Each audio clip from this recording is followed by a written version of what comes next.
Welcome to Every Church a Peace Church.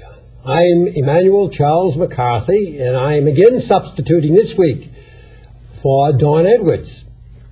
And we will continue our discussion that we began last week with John Carmody, Director of the Center for Christian Nonviolence in Wilmington, Delaware, who is also a person who is deeply involved for a good part of his life since doctoral studies in science with the whole area of brain development and neuroscience.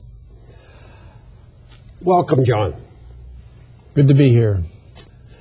Let's pick up our discussion from last week, in which we mentioned that there is the mind of Christ, and then there is the mind of, say, the Marine.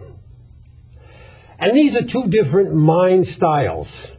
They're two different, if you will, structures of the brain. One, the mind of Christ, is involved with compassionate care, rejection of violence, rejection of loving of enemies. And the other is involved with violence, if you will, the lack of empathy for victims, just the opposite. One is involved with learning how to be a caring person. The other is involved with learning how to be a killing person towards people. And that these two different minds can be shown in science to have to be created differently. What you do for one to create one, you can't do for the other. Right. And yet you, when you were in the Marine Corps, you said that your church, the people in your church, the chaplaincies, all left you with the impression that the mind of Christ and the mind of the Marine were pretty much the same mind, and were pretty much, if you did the Marine process, you were doing the Christian process. Now, let's continue on that point. You said passingly, but I'd like to pick up on it here, that the military is deeply involved with investigating and participating in the whole world of neuroscience, the whole world of how the brain develops and how it works. Could you elaborate on that? Well, I think a starting point would be the age at which the military deems an adolescent ready to enlist and actually requires males to sign up for the draft. So that age is 18.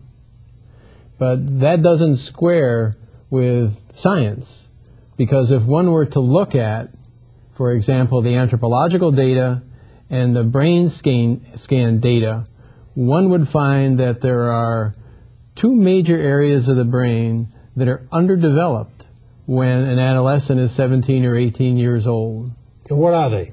Well, the one area we've talked about a little bit, and that's the prefrontal cortex. What takes place there? Well, there are executive functions that take place there. Like what? Like initiating, planning, sustaining attention, regulation of emotions, shifting from task to task, organizing action, doing things like inhibiting reactions. And then there are other even more involved areas that have to do with the expression of empathy, compassion, care, understanding, abstract thinking, logic, creativity. These are all functions that are carried out by this highest area of the brain, the prefrontal cortex. And this is the part of the brain that human beings have that animals don't share it. Absolutely. Okay. Absolutely. This makes us different. So at 18 years old, this part of the brain is not fully developed. No, it's immature. Immature. So what happens is that there is a lower brain area called the amygdala that is known as the seat of emotions. So during the period of time that the prefrontal cortex is underdeveloped, immature, that is this part of the brain, the brain gives over decision-making powers to a great extent to the amygdala. And what does the amygdala do?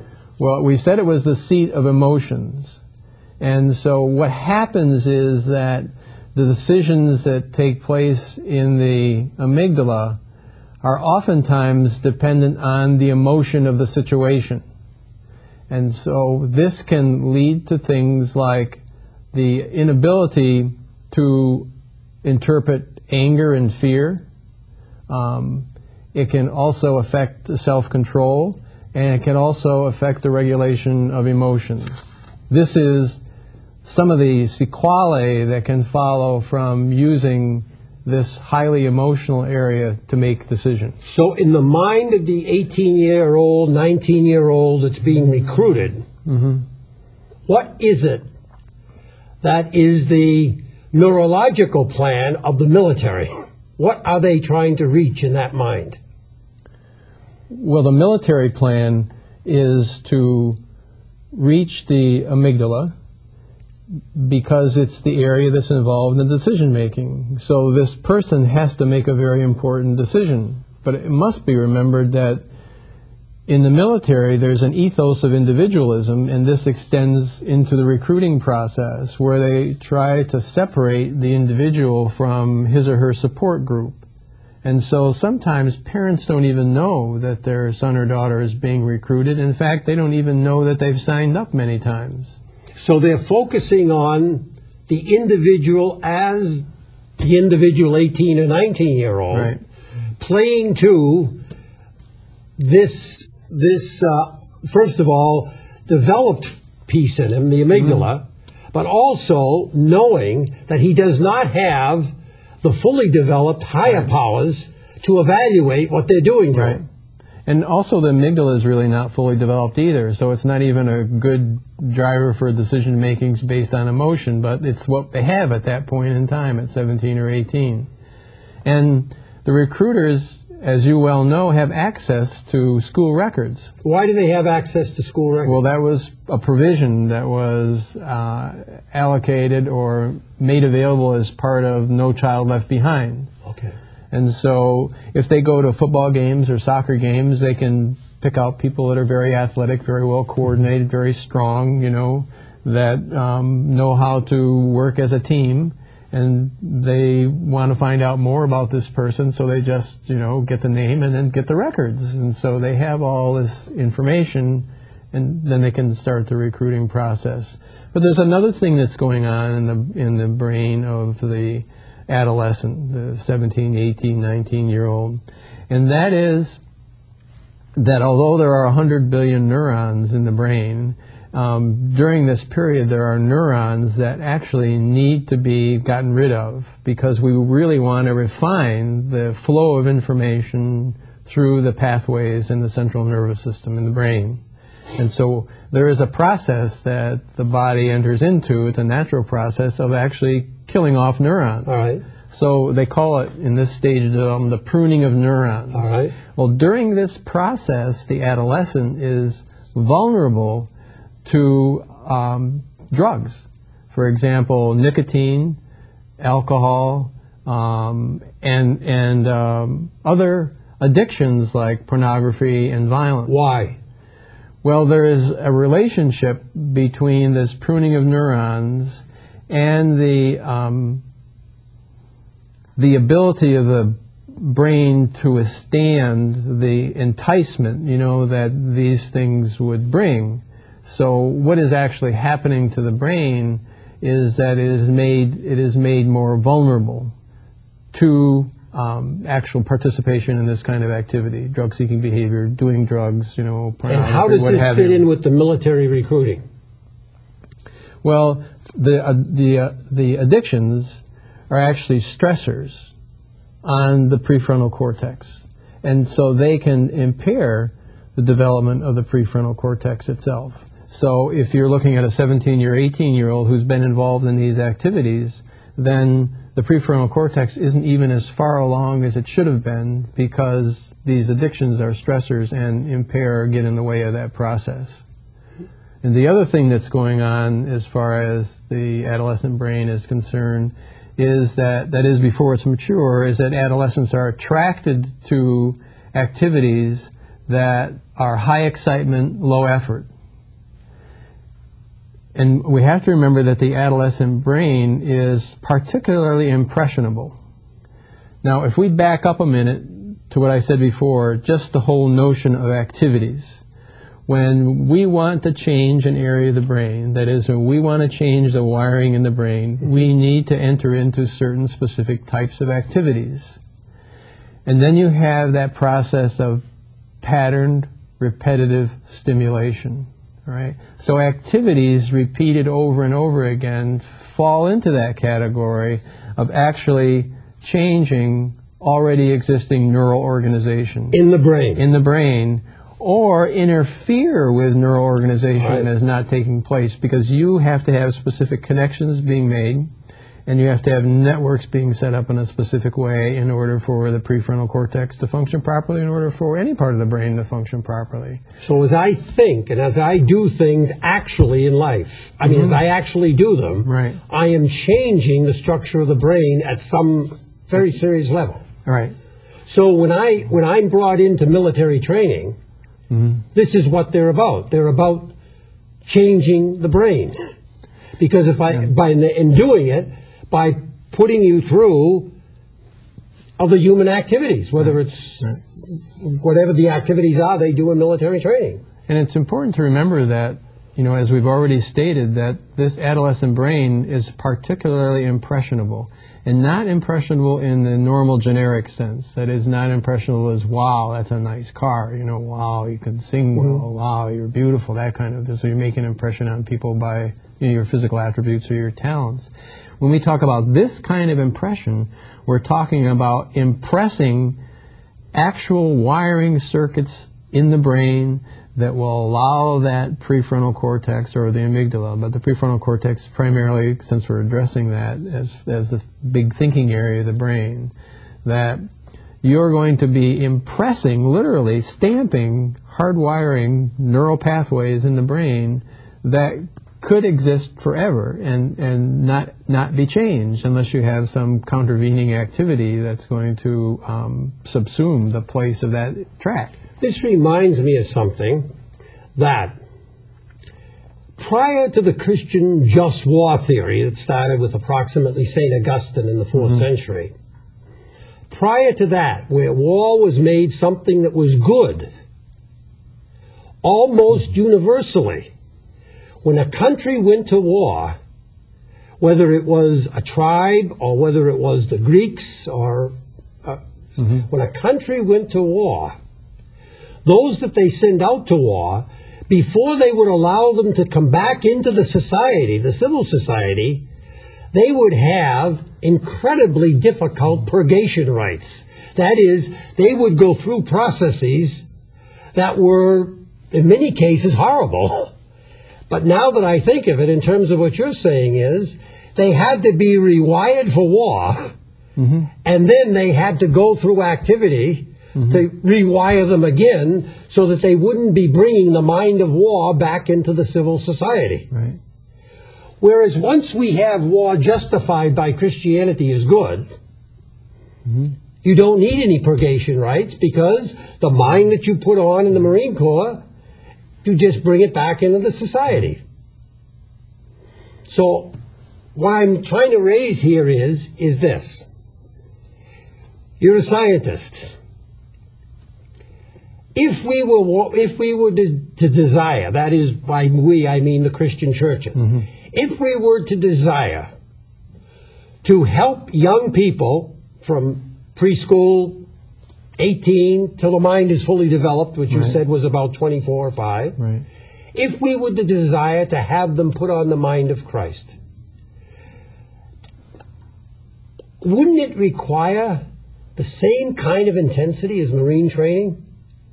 The same kind of, not the same things, but the same kind of going through activities that would be consistent with the activities of Christ, just like the Marine training going through activities that are consistent with John Wayne or whatever, in order to put on that mind. And without that kind of training, you don't redo the architecture of the mind into the architecture of the mind of Christ.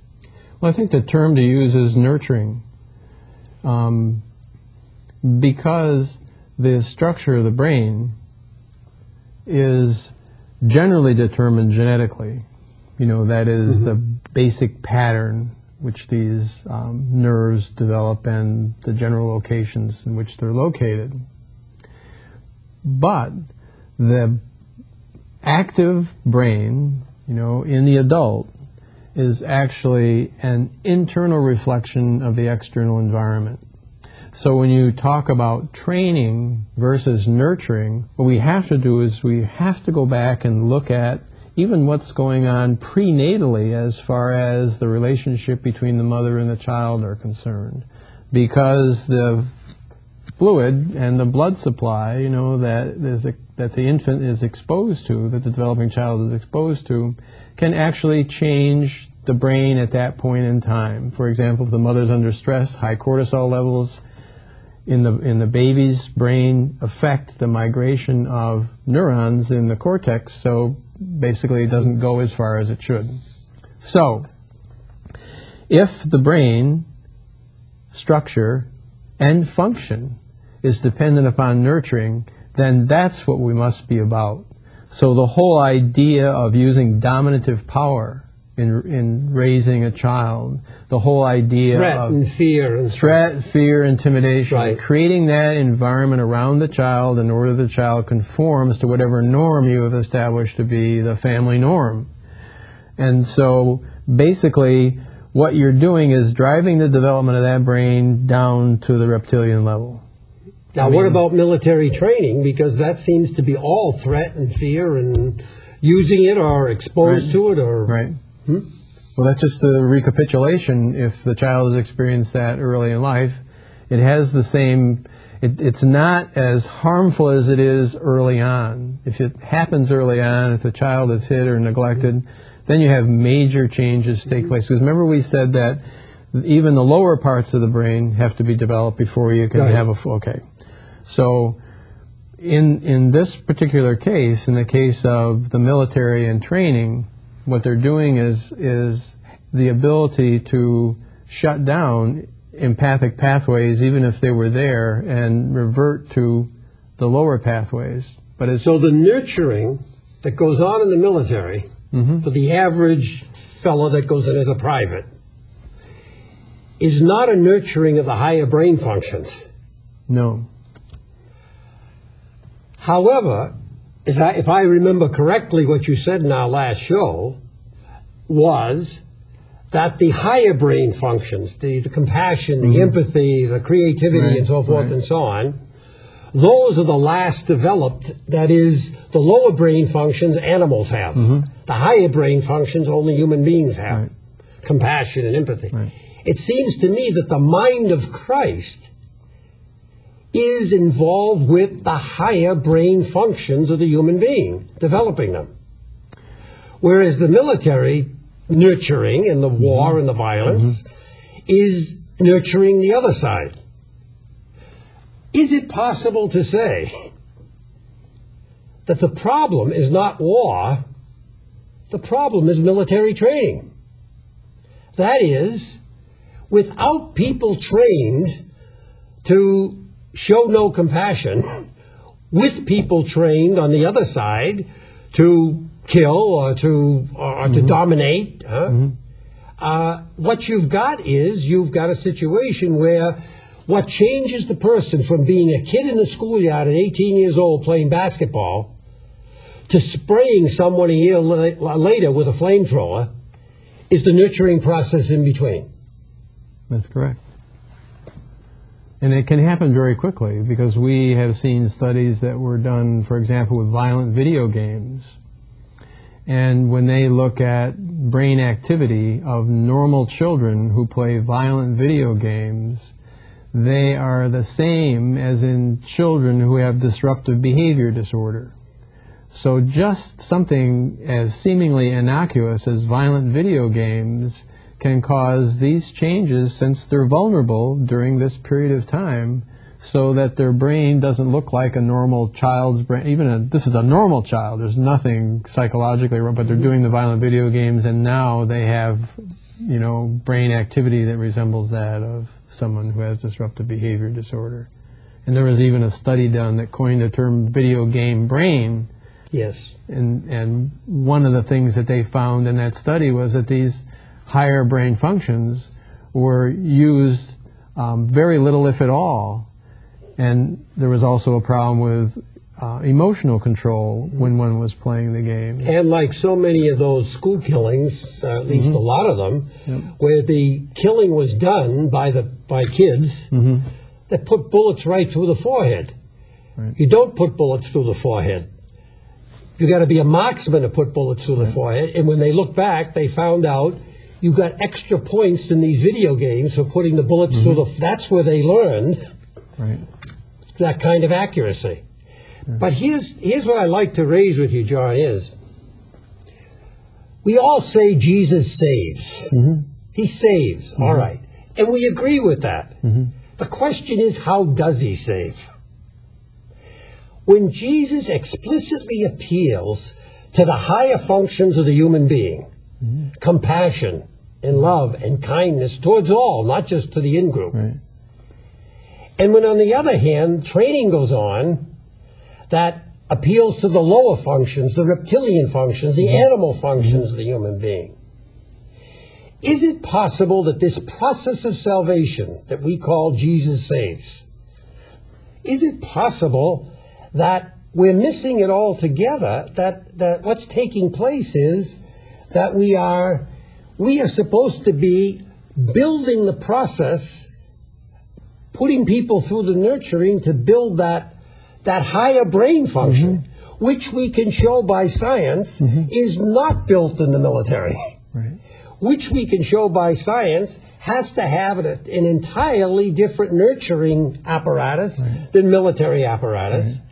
So that when we send our children into the military training, we're not participating in the process that Jesus set up. The process of compassion and love. We're not building the mind of Christ. The question then becomes, are we participating with the process of Jesus saving?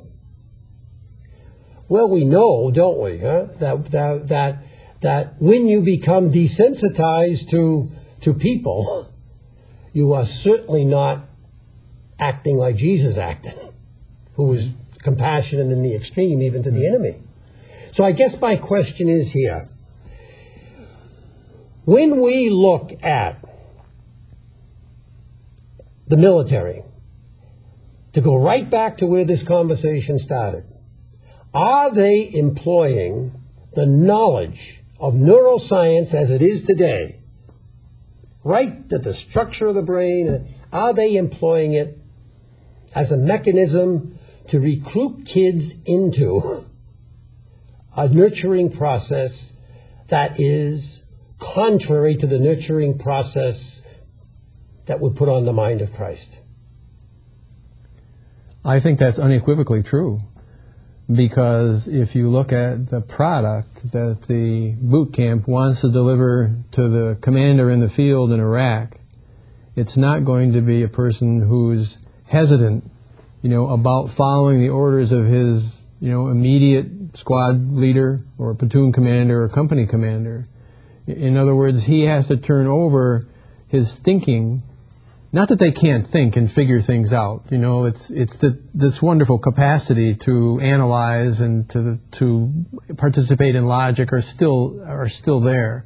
But what happens in the nurturing is that brain doesn't ever get, to where it should have been to be the reflection of what God had intended to be this quintessential part of the human being, that is this part of the brain that can always choose to be kind, always choose to be compassionate, always choose to be merciful. And that is the default position. So if you look at the functioning of this part of the brain, this is what this part of the brain was designed to do. And all the analyzing and creativity are there to think of better ways to do this. So that a person who developed a lower part of the brain became addicted to sexuality, let's say, or addicted to heroin. Right. That person could still have a genius mind as far as logic, but he would be using or she would be using it in order to be a sexual predator, in order to get their heroin. Whereas if the nurturing was in terms of compassion and care, that genius logical mind would be now employed to figure out how to make life better for people. How to save, that is, how to overcome evil and death. How to overcome evil and death. How to be Christ-like in a world that is very, very un-Christ-like. Because if someone is immersed in evil, someone is being tortured, someone has had their whole property destroyed, someone has watched their children be dismembered as a result of a clan coming through with machetes. And in fact, the same thing happened in Vietnam. After the inoculation of Vietnamese kids, some of the Viet Cong would come through. And so this kind of evil, this kind of suffering that people undergo is what we want to save people from. And you can't save them by using military force. You can only save them by using kindness, mercy, and compassion. And you can't save them by military force because the very process that you're saving them with is building the mind into just repeating that. Yep. And this is what they mean by violence is contagious. Yes. You respond to violence with violence, and you're building a mind to respond to violence with violence. You're losing empathy. The higher capacities are shutting down. And as you said, they're shutting down every time you go through the process, patented, repetitive response. They're shutting down all the more as time passes. So the more time you devote to your reptilian brain with this aggression, rage, violence, fear, anger, the more that's going to dominate your decision-making process, because all these areas of the brain are interconnected. And so it's not like a three-part brain, it's a triune brain. And with less than a minute, what about the poor human being that finds himself killing and destroying people in war, then comes back into civil society and realizes these were human beings. These were people's children. They lied to me about what Christ would do. What about that mind? Is there any possibility for changing back?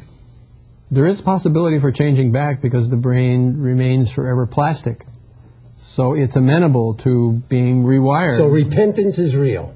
Repentance is real. Thank you. Thank you for listening this particular program, these two programs on neuroscience and nonviolence. Please tune in again next week and hear Don as he interviews another person interested in every church becoming a peace church. God bless you.